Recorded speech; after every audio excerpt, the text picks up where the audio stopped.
আসসালামু আলাইকুম ভাই ও বোনেরা, আপনারা সবাই কেমন আছেন? আলহামদুলিল্লাহ আমি খুব ভালো আছি। তো এই ভিডিওটা হচ্ছে যারা রাইস কুকারে রান্না করতে ভয় পান কিংবা রান্না করতে পারেন না তাদের জন্য। তো দেখেন, আমি প্রথমে চালটা ধুয়ে নিয়েছি, পানি পরিমাণ মতো পানি নিয়ে নিয়েছি। এখন এই যে চারপাশে পানিগুলো দেখতেছেন, এই পানিগুলো সুন্দরভাবে পাতলা সুতি ডোমা দিয়ে পরিষ্কার করে নিতে হবে। নয়তো পাতিলার যে একটা কয়েল থাকে, হ্যাঁ, রাইস কুকারের ভিতরে একটা কয়েল থাকে, সে কয়েলে যদি পানি পড়ে তো ওই কয়েলটা জ্বলে যেতে পারে। তার জন্য সুন্দরভাবে পানিগুলো মুছে ক্লিন করে, এই যে সেই কয়েলটা দেখছেন, এই কয়েলটার ভিতরে যদি এক ফোঁটা পানি পড়ে তাহলে এই কয়েলটা জ্বলে যাবে, আপনার রাইস কুকারটা নষ্ট হয়ে যাবে। তার জন্য সুন্দরভাবে পানিগুলো পরিষ্কার করে রাইস কুকারটা বসাইতে হবে। তো এই যে এখন দেখেন, আমি রাইস কুকারটা চালু করে দিলাম, নিচের দিকে সুইচ দিয়ে দিলাম।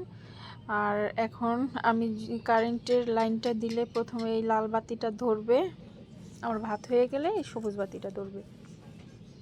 তো এখন আমি লাইন দিয়ে দিতেছি, আমার ভয় লাগে তার জন্য আমি আগে সুইচ দিয়ে দেই, এই রাইস কুকারের সুইচটা দিই, তারপরে আমি ফ্ল্যাগটা লাগিয়ে সুইচ দিই।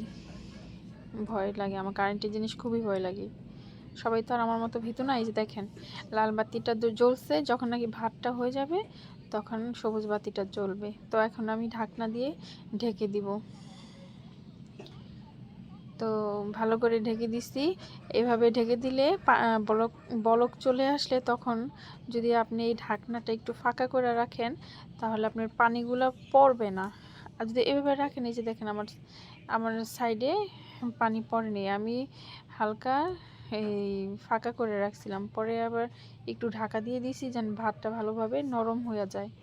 তো এখন আমার ভাতটা ঝরঝরা সুন্দর, খুব সুন্দর হয়েছে।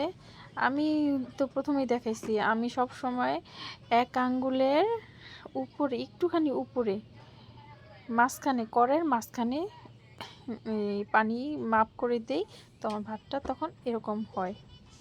এখন পর্যন্ত হয়নি, হয়ে গেলে তখন আমি সুইচটা বন্ধ করে ফ্ল্যাগটা খুলে ফেলি।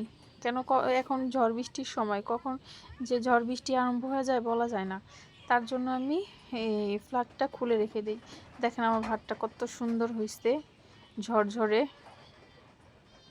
এই ভাতটা যদি এইভাবে অর্ধেক যখন হয়ে আসে তখনকার যদি সুন্দরভাবে চামিচ দিয়ে লাইড়া দিই তাহলে এই ভাতটা সুন্দর হয়, লাগা লাগা হয় না, লেগে যায় না। দেখছেন ভাতটা চামিচ দিয়ে লেড়ে দিলে ভাতটা একটু একটু পানি আছে, এখন পর্যন্ত সবুজ বাতিটা ধরে নেই। লাড়াচাড়া দিয়ে দিলে কি আপনার এই যে হয়, ঝরঝরা হয়। তো আমার ওই সবুজ বাতি জ্বলে গেছে, পরে আমি সুইচটা বন্ধ করে দিচ্ছি, আমি তো সেই আগেই বলছিলাম। তো আমার ভাত হয়ে গেছে, এখন আমার আর নরমের দরকার নাই।